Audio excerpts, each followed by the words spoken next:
हम जो परेशान हैं, हमें जो दुखी होते हैं, हम दुखी होते हैं, इसका मतलब है कि हमें आकुलता है। आकुलता है इसका मतलब ये कि हमें दुख है।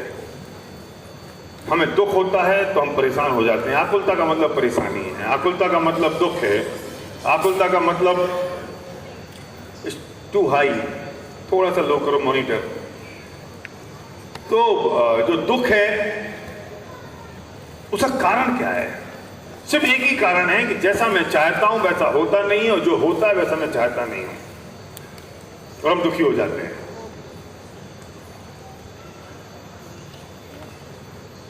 सारी फिलॉसफी और सब कुछ अगर हम समराइज करें, पूरी दुनिया की सारी स्पिरिचुअलिटी को, सारे अध्यात्म को अगर हम समराइज करें और दो लाइन में बोले तो हम ये कह सकते हैं कि जो मैं चाहता हूं वो होता नहीं है, और जो होता है उसे मैं चाहता नहीं हूं। क्यों? क्योंकि मैं चाहता हूं कि ये पूरी दुनिया मेरे हिसाब से चले। ये कैसे पॉसिबल है?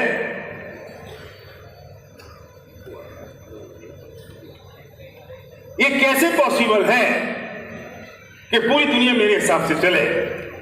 कैसे संभव है?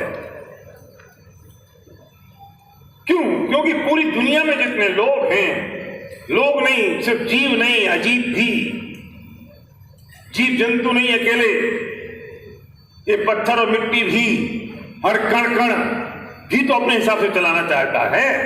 और सब लोग अगर सबको अपने अपने ढंग से चलाना चाहते हैं तो ये दुनिया किसके हिसाब से चले, ये बताओ। हमारी आकुलता का एक ही कारण है, हमारी परेशानी का सिर्फ एक ही कारण है, हम जो चाहते हैं वो होता नहीं है, और जो होता है वो हम चाहते नहीं हैं। इसका सॉल्यूशन अगर मैं एक लाइन में कहूं तो ये कह सकता हूं कि हम जो चाहते हैं वो सब कुछ नहीं हो सकता, क्योंकि अगर वो सब कुछ हो तो उसके अपने कर्मों का क्या होगा। इसका मतलब समझते हो कि उससे कर्म भी हम ड्राइव कर रहे हैं। इसका मतलब समझते हो कि उसने जो पूर्व में किया और उसने जो कर्म बांधे उसको भी हम ड्राइव करेंगे। कौन कौन करेगा ड्राइव? कौन कौन करेगा? किस किस को करेंगे? मैं चाहता हूं कि बेटा मेरे हिसाब से चले, बेटा चाहता है कि बाप मेरे हिसाब से चले। अब मुझे बताओ कौन किसके हिसाब से चले? इतना ही नहीं है अश्विन, मैं आज चाहता हूं बेटा आज मेरे हिसाब से ऐसा चले, कल ऐसा चले, परसों ऐसा चले, और आज कल और परसों भी नहीं, सुबह ऐसा चले, दोपहर में ऐसा चले और शाम को ऐसा चले। और पत्नी चाहती है कि मेरा पति इसके हिसाब से चले, मेरे हिसाब से चले। तो अब मुझे बताओ कि वो बेटा किसके हिसाब से चले? बहू के हिसाब से चले कि बाप के हिसाब से चले?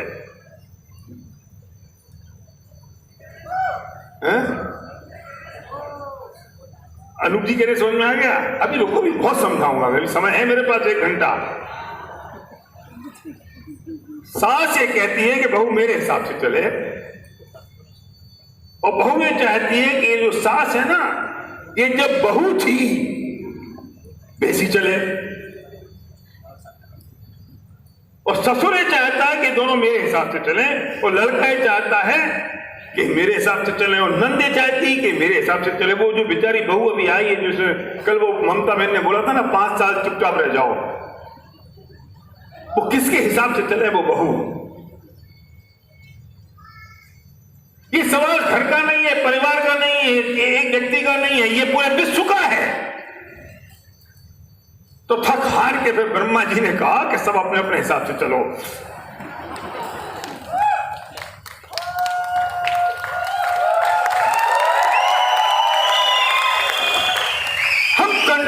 प्रॉब्लम यह है कि हम पूरी दुनिया पे कंट्रोल करना चाहते हैं, और दुनिया का हर व्यक्ति पूरी दुनिया पे कंट्रोल करना चाहता है, व्यक्ति नहीं, कण कण, अजीब भी। और ये भी, ये जो मुड़ा, ये जो यहां से मुड़ा, ये कैसे मुड़ा? मैं चाहता था कि मुड़ जाए और देवेंद्र चाहता था कि ना मुड़े। ये मुड़ना चाहिए कि नहीं मुड़ना चाहिए? इसको अपने हाल पे छोड़ दो। इसकी अपनी योग्यता है, मुड़ना होगा तो ये मुड़ेगा, नहीं मुड़ना होगा नहीं मुड़ेगा। इसके जो कर्म जैसे थे, जैसी इसकी होने की योग्यता थी, वैसा ये हो जाएगा। इससे कोई फर्क पड़ता नहीं है कि मैं क्या चाहता हूं, वो क्या चाहता है। किसी के चाहने से कोई फर्क नहीं पड़ता, किसी के चाहने से कोई फर्क नहीं पड़ता। फर्क इस बात से पड़ता है कि उसकी जो होने की योग्यता है वो वैसी होगी, और उसकी होने की योग्यता उसके कर्माधीन है, उसके उदय के अनुसार है, मेरे और आपके चाहने से नहीं होगा। कल जो बारिश हुई, अंदर बैठे हुए लोग ये सोच रहे थे बहुत बढ़िया हुआ, बारिश हो गई, अब मौसम ठंडा हो जाएगा। और जैसे ही बाहर निकले, अरे अरे बारिश क्यों हो रही है? अरे तुम्हारी चाहत का ठिकाना नहीं है कमबख्तो।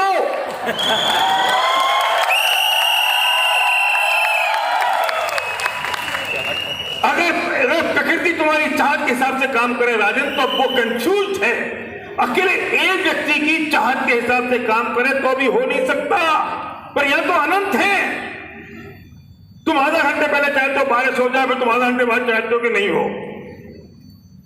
जब तुम खाना खाने पहुंचे, फिर तुमने चाहा कि हो जाए तो और अच्छा है।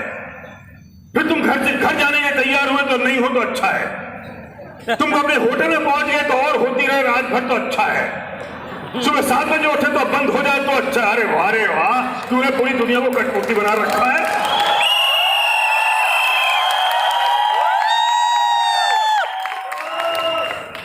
तुम राजा हो गए, तुम शहंशाह। अरे सुनो, हर एक आदमी पूरी दुनिया को कठपुतली बनाना चाहता है। कैसे होगा हसमुख पटेल?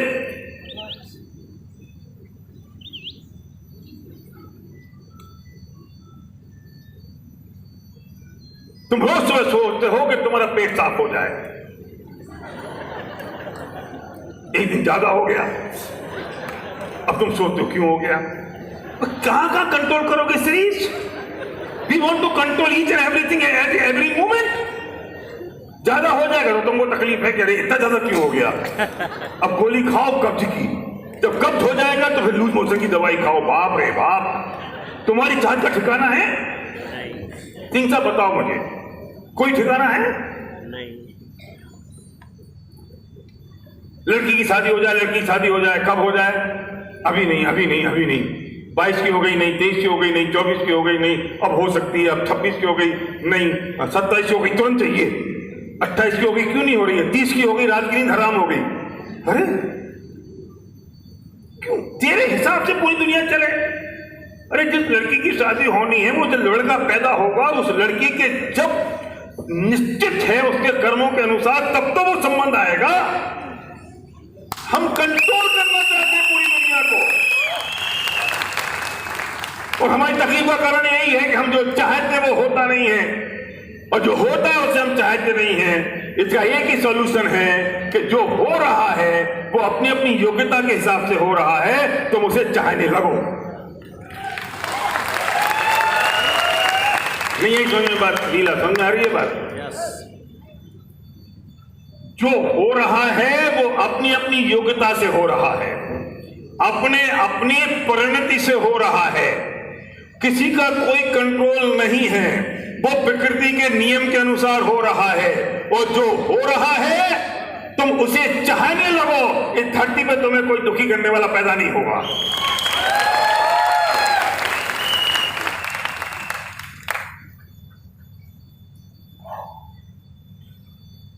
जिसका सेलिब्रेशन हो रहा है वो बहुत खुश है कि आज मेरा सेलिब्रेशन है। उससे मिले 15 मिनट, बहुत खुश है, बहुत एक्साइटेड है। स्टेज पे पहुंचा और जब सेलिब्रेशन हुआ, जब बोलने का नंबर आया तो वहां रह गए 8 मिनट। अरे यार, अरे अभी जब तू 1 मिनट पहले तो एक्साइटेड था,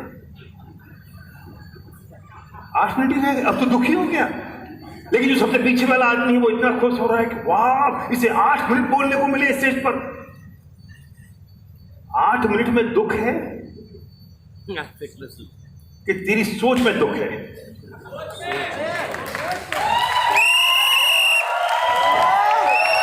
अगर वो 8 मिनट में दुख होता तो वो पीछे वाला खुश क्यों हो रहा है कि इसको 8 मिनट मिल गए विनिंग टीम के स्टेज पर?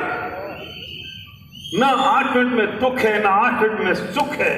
वो दुख और सुख तेरी उस सोच में है कि तू सोचता कैसा है। कल जिसने बुआई की ना वो बहुत खुश हुआ, बारिश हो गई, मजा आ गया, और तुम सब दुखी हो रहे थे। तो बारिश में सुख दुख है नील? अगर बारिश में सुख दुख होता तो दुनिया के विश्व के हर आदमी को सुखी और दुखी होना चाहिए था। नहीं है, वो तेरी सोच में है कि तू ये चाहता है अब चालू हो, अब बंद हो, तू चाहता है 10 मिनट मिले, तू चाहता है 5 मिनट मिले, तू चाहता है ना मिले। ये सब तुम्हारी सोच है, तुम्हारी फीलिंग्स है, तुम्हारा अनुभव है। वस्तु तो जैसी है वैसी है, उसमें कोई परिवर्तन नहीं हो सकता, क्योंकि वो अपनी योग्यता से हो रही है। तेरा परिणाम अपनी योग्यता से हो रहा है, तू वस्तु का परिणाम अपने हिसाब से करना चाहता है, जो संभव नहीं है, इम्पॉसिबल है।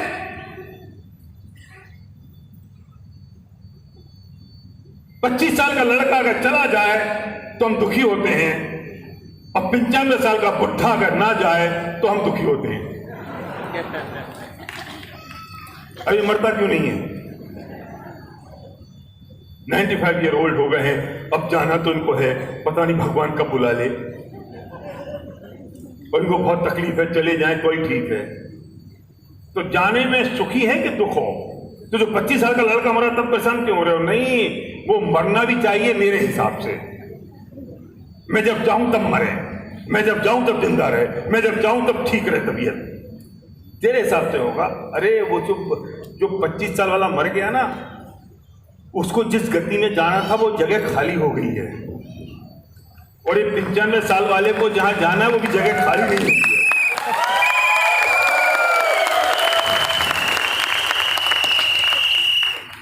क्या नक्की करोगे आप? किसके हाथ में है ये सब? जैसा होना है वैसा होगा, क्योंकि सबकी अपनी योग्यता है। अभी जो पिछले साल पिछले साल यूसीडी गए, और पिछले साल मतलब पिछले साल लॉकडाउन में हमने उनका ऑनलाइन सेलिब्रेशन कर दिया, और ऐसा नहीं कर सकते थे जैसा होता है। तो डेफिनेटली अभी इतनी जगह तो नहीं है गिफ्ट में कि हम उनको भी कर सकें, तो उनको नहीं रखा। कुछ लोगों की रिक्वेस्ट अमित के पास आई कि सर हम लोग का नहीं हुआ तो हम कर दें क्या, हमें होना चाहिए क्या, हमारा करा दो यहाँ पर भी तो अच्छा रहेगा। अब मैंने देखा ग्रेड है, ठीक है, हो सकता है, पॉसिबल है, मेरे से पूछा, मैंने कहा ठीक है कर दो। मैं करने वाला कौन? मैंने किया।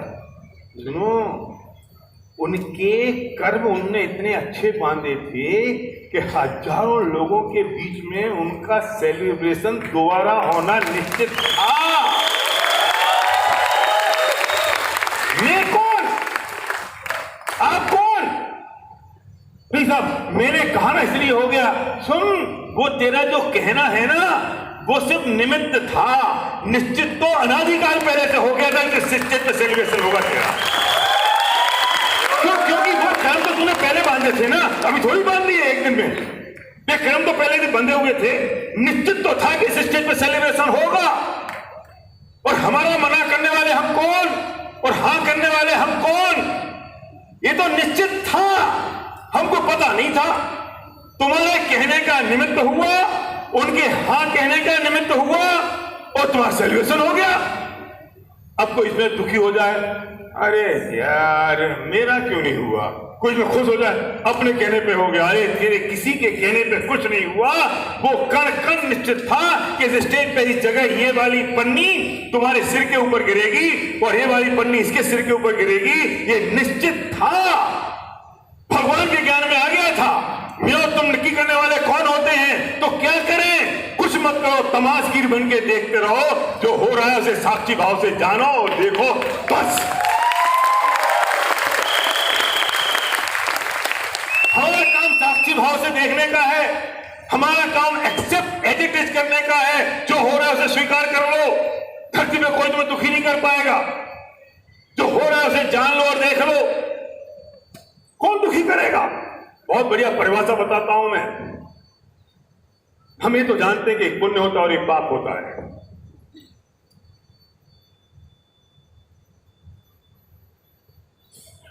पुण्य की परिभाषा क्या है पता है? जो हो रहा है, ध्यान से सुनना, बहुत इंपॉर्टेंट बात है। जो हो रहा है उसमें अगर तुम्हें अनुकूलता का वेदन हो शब्द कठिन नहीं है, सरल है। जो हो रहा है, सिर्फ कान सुनो, जो हो रहा है उसमें अगर तुम्हें अनुकूलता का वेदन हो रहा है तो पुण्य का उदय है। और जो हो रहा है, होना तो निश्चित है, जो हो रहा है उसमें अगर पाप का वेदन हो रहा है, उसमें अगर प्रतिकूलता का वेदन हो रहा है, वापस आओ, पहली बात, जो हो रहा है वो तो निश्चित है, हम तमाशगीर बन के देख रहे हैं। अब उसमें अगर तुम्हारी फीलिंग अनुकूलता की है तो पुण्य का उदय है, और जो हो रहा है उसमें अगर तुम्हारी फीलिंग प्रतिकूलता की है तो पाप का उदय है। होना तो निश्चित है, सलीम समझ में आ रही है बात? होना तो निश्चित है ना, चाहे हम इसे ऐसे कर लें कि अल्लाह के ज्ञान में जो आया है, चाहे भगवान के ज्ञान में आया है, ईश्वर के ज्ञान में आया है, राम ने जो देखा है, गुरु ग्रंथ ने देखा है, ईसा मसीह ने जो चाहा है, हम इसे कुछ भी कह लें, उसकी बात हम बाद में करेंगे। लेकिन जो उन्होंने देखा वो तो निश्चित है ना, वो तो डिसाइडेड है ना, वो तो अनादिकाल से निश्चित है, नक्की है, हुई है भाई जो राम रची रखा, अल्लाह की मर्जी ना पत्ता नहीं लगा, व्हाटएवर जो भी बात है वो तो निश्चित है। अब जो कुछ हो रहा है, जो कुछ घट रहा है, इसमें मेरी फीलिंग कैसी है ये इंपॉर्टेंट है। अगर मेरी फीलिंग इसमें प्रतिकूलता की है, मुझे बुरा लग रहा है, मुझे परेशानी हो रही है, तो मेरे पाप का उदय है आकाश। और अगर मैं उसमें अनुकूलता का वेदन कर रहा हूं तो मेरे पुण्य का उदय है। तो निश्चित क्या हो गया, निश्चित क्या हो गया, वेदन, निश्चित क्या हो गया, फीलिंग, निश्चित क्या हो गया कि आपका महसूस करना, निश्चित क्या हो गया कि आपका वो निर्णय कि आप कैसा लग रहा है आपको। मैं भी स्टेज पे आ रहा हूं, इतना पसीना मुझे आता है, इतना पसीना मुझे आ रहा है, अब मैं इस पसीने में हम क्या यार, ये हालत क्या कर रखी बनी कि मैं आज 2-4-5 एसी लगा देते, कुछ और कर देते तो पसीना नहीं आता, तो मेरे पाप का उदय है, पसीना तो आना निश्चित है। और अगर मुझे लग रहा है अच्छा ठीक है पसीना आ रहा है ना, तो कम से कम अंदर ठंडक हो रही है, ड्राईनेस तो नहीं है। तो ग्रीन टीम वालों को जो करना था हमने कर दिया, एसी लगा दिए, पंखे लगा दिए, कूलर लगा दिए, और क्या कर सकते हैं, तो ठीक है, मुझे कोई तकलीफ नहीं है, तो मेरे पुण्य का उदय है। पसीना तो वही का वही है। मनीष पटेल कल यहाँ से जा रहे थे, गिर गए, उनकी कंधे की हड्डी टूट गई कि रॉड डलेगी, प्लास्टर चढ़ेगा, बेचारे नडियाद पहुंच गए। सुबह फोन आया कि मैं बहुत मिस कर रहा हूं सुबह का, आज का प्रोग्राम, सुबह का सेशन, सब कुछ गिर चुके, इट्स हैपेंड।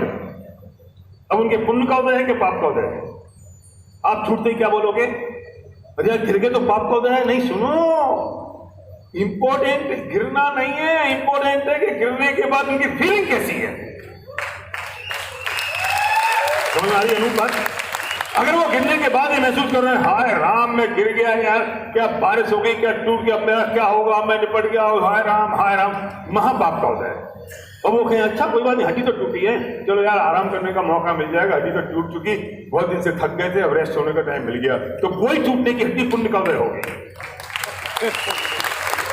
नहीं समझे?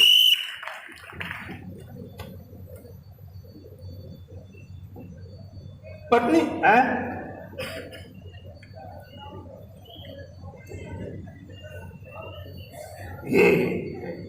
यही बात है। अच्छा, किसी की पत्नी बिल्कुल निखट्टू है, निखट्टू समझते हो, मतलब है कैसी है, पूनम जैसी। तुमने क्या बोला, मैंने सब सुन लिया।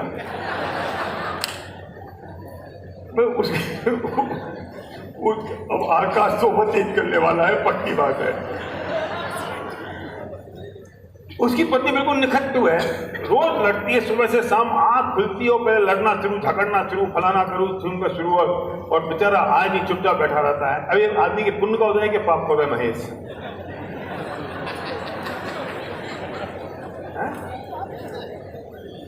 अनु बोलना मत, फंस जाओगे बेटा। अगर आदमी डिप्रेस है, परेशान है, दुखी हो रहा है, तो उसके पाप का उदय कैसी पत्नी क्यों मिली? और अगर वो सोचता है कि चलो यार अच्छा है ऐसी पत्नी मिली, तो मैं कम से कम गृहस्थी के मोल जाल में फंसा तो नहीं हूं, ये मुझे प्रतिदिन वैराग्य पैदा करने वाली है। मैं धर्म ध्यान में लगता हूं, अपने सपनों को पूरा करता हूं, जो जिंदगी में करना चाहता हूं वो करता हूं, तो वो ही निखट्टू पति उसके पुण्य का उदय का कारण। पत्नी अच्छी और बुरी नहीं है। पत्नी कैसी है? जैसी है वैसी है। पत्नी ना अच्छी है ना पत्नी बुरी है, पत्नी जैसी है वैसी है। पति ना अच्छा है ना पति बुरा है, पति जैसा है वैसा है। अगर तुझे इस पत्नी के साथ रहने में अनुकूलता का वेदन हो रहा है तो तेरे पुण्य का उदय है, और इस पत्नी के साथ रहने में प्रतिकूलता का वेदन हो रहा है तो तेरे पाप का उदय है।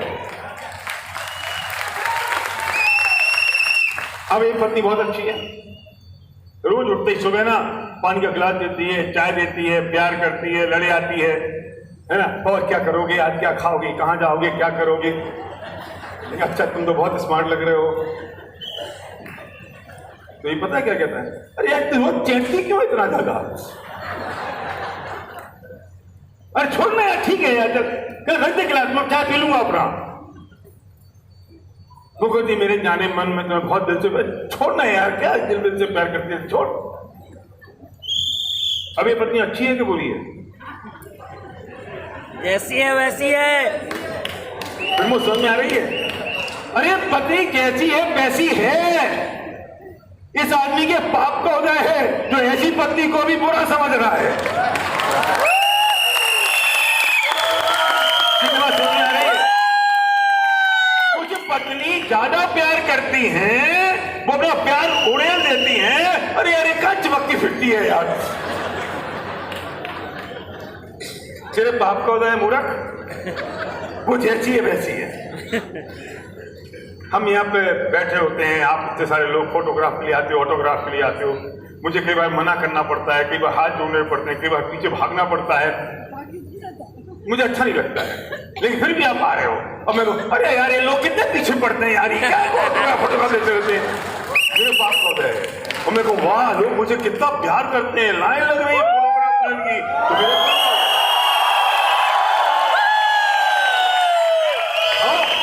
How can I control each of everyone? मैं कैसे कंट्रोल कर सकता हूं रमेश को, सुरेश को ऑटोग्राफ लेने ना आए? मैं कैसे कंट्रोल कर सकता हूं उसको मेरे फोटो लेने ना आए? मैं कैसे कंट्रोल कर सकता हूं? मैं उन पे कंट्रोल करूं?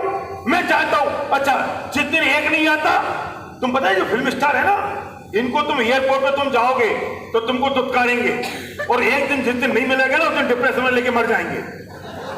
आज मुझे कोई पूछे नहीं आया। उनका निरंतर पाप का उदय है, क्योंकि जब कोई मिलने आ रहा है तो पाप का उदय, जब कोई नहीं आ रहा है तो पाप का उदय। क्योंकि जब आ रहा है तो परेशान है, नहीं आ रहा है तो परेशान है। उन्हें तो पाप का उदय है उनका। तो हमारे पाप का उदय है कि पुण्य का उदय है, इससे सिर्फ इस बात का निर्णय होता है कि मैं कैसा महसूस कर रहा हूं।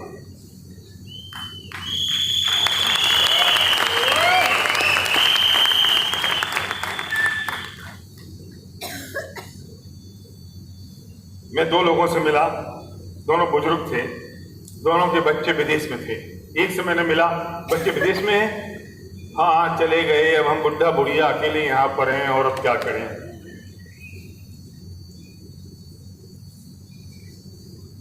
दूसरे से मिला मैं, सही घटना है, सेम क्वेश्चन, आपके बच्चे विदेश में हैं?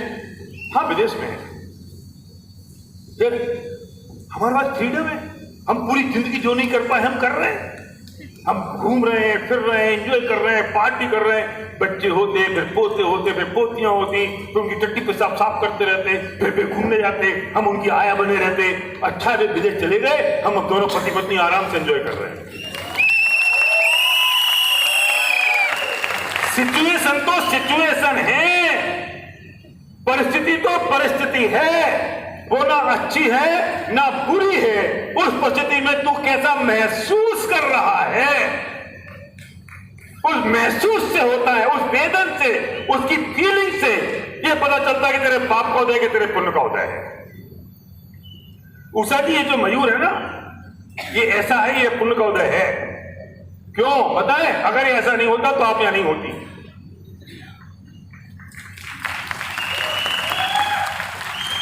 जिनकी जिंदगी चल रही है उसको देख देख के ये पुण्य का उदय बाप का, वरना यहां बूढ़ी हो गई होती, घर में पड़ी होती, कोई काम धाम नहीं है। एक गोल मिल गया, एक टारगेट मिल गया, एक रीजन मिल गया, एक वजह मिल गया, पुण्य का उदय के पाप का उदय। पुण्य का उदय हम कैसा महसूस कर रहे हैं, हमारे उस महसूस करने पर निश्चित होता है कि मेरे पुण्य का उदय के पाप का उदय। आपने बोला 25 लोगों को 5 लोग आए, पुण्य का उदय के पाप का उदय है। सुनो, जितने आने थे उतने आए। परिस्थिति तो परिस्थिति है। अगर आप दुखी हुए 3 दिन तो पाप का उदय है, और आप अगर खुश रहे कि कोई नहीं, जिनका भाग्य अच्छा था वे आ गए और जिनका भाग्य नहीं था जाओ चलो,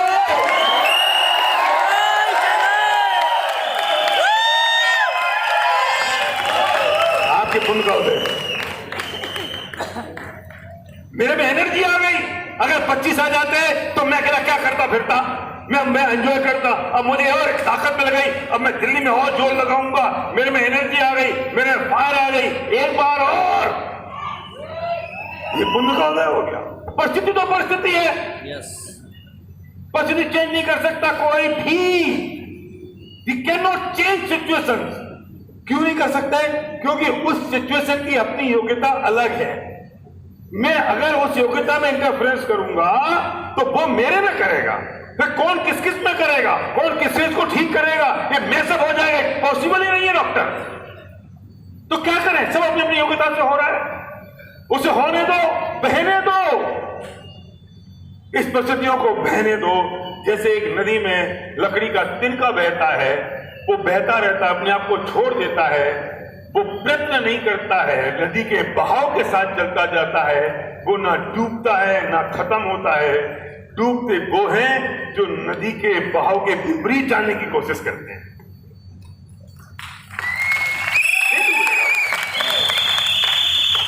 मैं कैसे कर सकता हूं? हमारा महसूस क्या कर रहे हैं हम, हमारी फीलिंग क्या है? प्रेम समझ में आ रही है बात? ये इंपॉर्टेंट है। तो कोई कैसे कह सकता मेरे पाप का उदय है ही नहीं, किसी के पाप का उदय। तेरी सोच खराब हो गई है, तेरी महसूस तेरा खराब हो गया, अपेक्षाएं बढ़ गई हैं। और मैं चाहता हूं कि पूरी दुनिया मेरी अपेक्षाओं के हिसाब से चले, और वो भी चाहता है मेरी अपेक्षा के हिसाब से चले। तो कौन किसके हिसाब से चलेगा?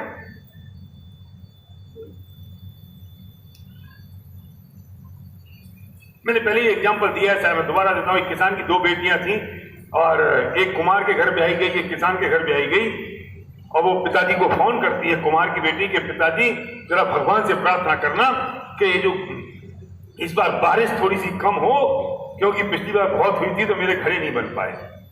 1 घंटे बाद किसान की बेटी का फोन आता है, पापा भगवान से प्रार्थना करना कि ये जो बारिश इस बार ढंग से हो जाए, क्योंकि 2 साल पहले अकाल पड़ गया था तो मेरी खेती नहीं हो पाई।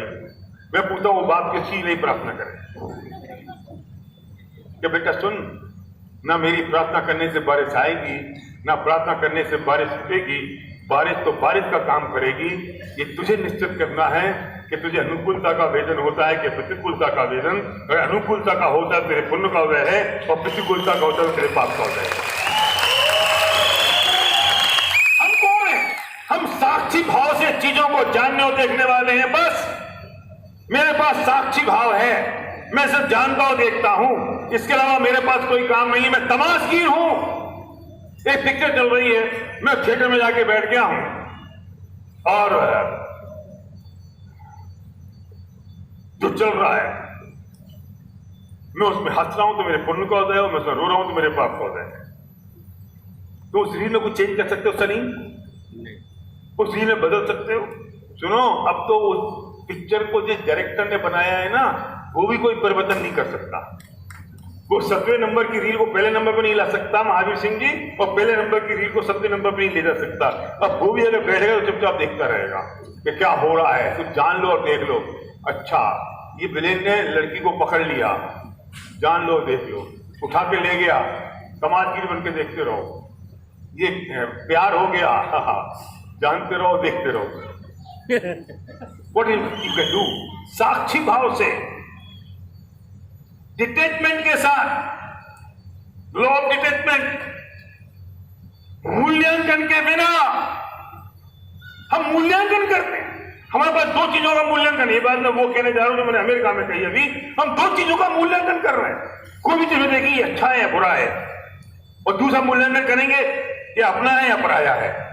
बस दो मूल्यांकन है हमारे पास। एक ना समझ आ रही है, मैं किसी भी चीज को देखता हूं, तुम खाना खाने जाओगे, ये खाना अच्छा है या बुरा है, क्यों कर रहे हो? तुम्हारे कहने से बदल जाएगा? वो जो मेनू बन चुका है, जो खाना बन गया वही मिलना है। मीठी दाल है तो मीठी दाल है, आकाश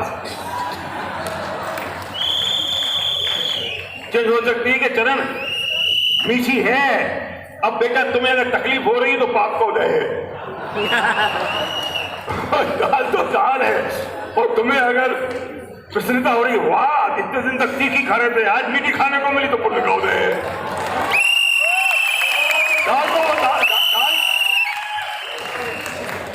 दाल में कोई चेंज नहीं हो सकता, दाल में कोई परिवर्तन नहीं है, दाल तो वही है।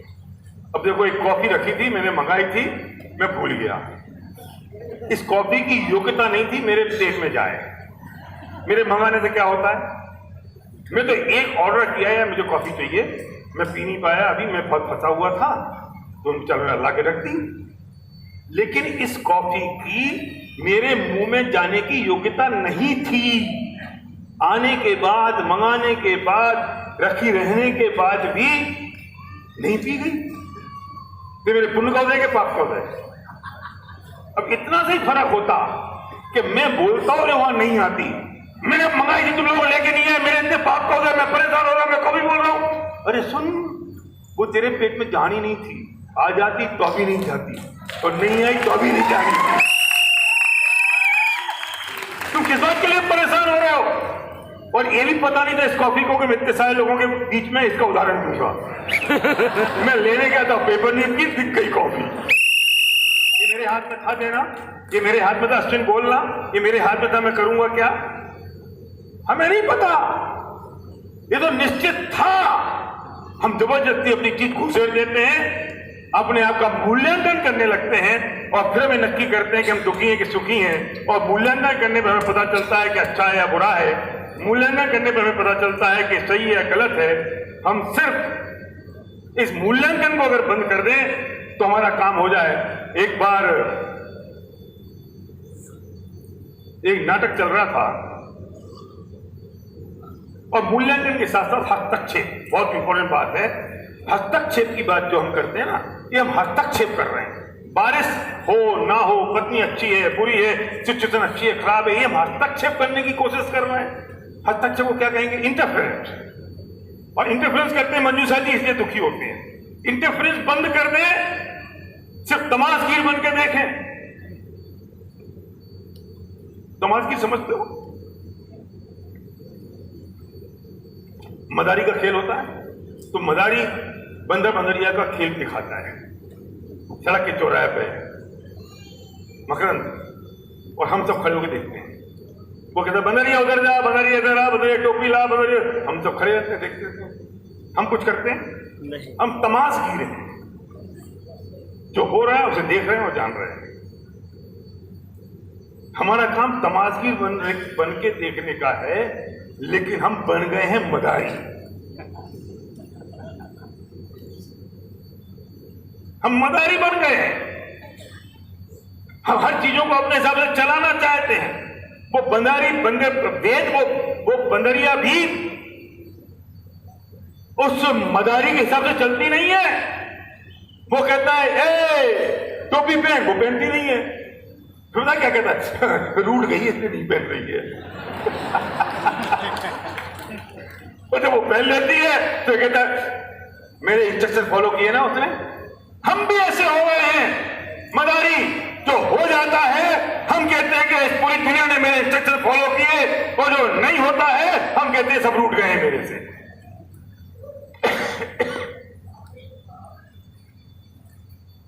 एक ईश्वरचंद्र विद्यासागर थे और वो एक नाटक देखने गए और नाटक में जो विलेन था वो किसी लड़की के पीछे पड़ गया। ईश्वरचंद्र विद्यासागर बहुत बड़े फिलोसोफर थे और वो किसी विलेन के पीछे पड़ गया और वो उसी लड़की के पीछे पड़ गया। लड़की के बाल पकड़ रहा है, लड़की का हाथ पकड़ रहा है, बारिश हो रही है, तूफान गर्जन आवाज, उसने हाथ पकड़ लिया, उसके लड़की के वो कपड़े खोलना शुरू कर दिए और जैसे वो थोड़ा ईश्वरचंद्र विद्यासागर परेशान हो रहे हैं, ये क्या हो रहा है, ये अंदर अंदर बहुत दुखी हो रहे हैं और वो लड़की को उसने कपड़े जैसे खोलना शुरू किए विलेन ने, तो ईश्वरचंद्र विद्यासागर ने अपना जूता निकाला और जोर से फेंक के मारा। नाटक बंद हो गया और वो हीरो था उसने वो जूता उठाया और अपने सिर पे रखा और ईश्वरचंद्र विद्यासागर से कहा कि जूता मैं आपको वापस नहीं करूंगा, जीवन भर वापस नहीं करूंगा, आज मैं सफल हो गया, आज मुझे नाटक की पद्मश्री मिल गई। ईश्वरचंद्र विद्यासागर जैसा ज्ञानी पुरुष अगर मेरे इस नाटक को उसने असली समझ लिया तो इससे बढ़िया नाटक मैं कब कर सकता हूं। ये जूता नहीं है, ये मेरे लिए पुरस्कार है। ये बात तो उसने कही, लेकिन ईश्वरचंद्र विद्यासागर अपनी आंखें नीचे करके शर्म के मारे उस जगह से उठ के चले गए। क्यों? ये तो नाटक था और मुझे उस नाटक में हस्तक्षेप करने का क्या अधिकार था? मैंने उस नाटक में हस्तक्षेप किया, मैंने इंटरफेरेंस किया, ये तो नाटक चल रहा था। पूरी दुनिया में सिर्फ नाटक चल रहा है और ये नाटक प्री डिसाइडेड है, जैसा डायरेक्टर ने कहा है वैसा हो रहा है। तुम्हें इस नाटक चलते हुए नाटक में कोई इंटरफेरेंस करने की आवश्यकता नहीं है। अगर इंटरफेरेंस करोगे, अपना जूता फेंकोगे तो शर्म के मारे आगे नीची करनी होगी और दुखी हो जाओगे।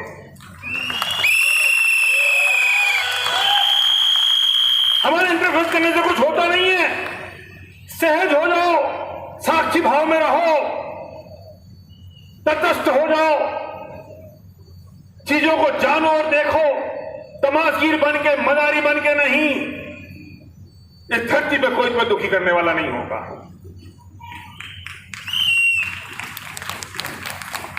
आज तक जो दुख हुआ वो इस बात का हुआ, मैं कहता हूं कि हमारी वो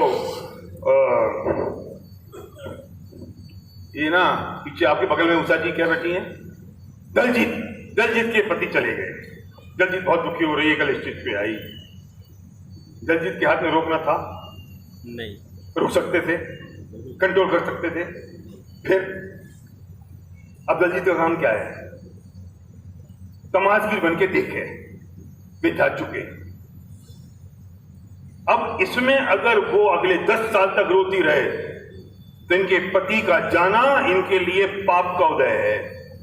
और अगर ये उसमें ये अनुभूति करे, वो जाना था, जा चुके, हो चुका, मैं सिर्फ तमाशगीर बन के उसे जान रही हूं और देख रही हूं, मेरे हाथ में कुछ नहीं है, मुझे जो अपने जीवन में करना है वो मुझे करना है, बात खत्म। तो इस परिस्थिति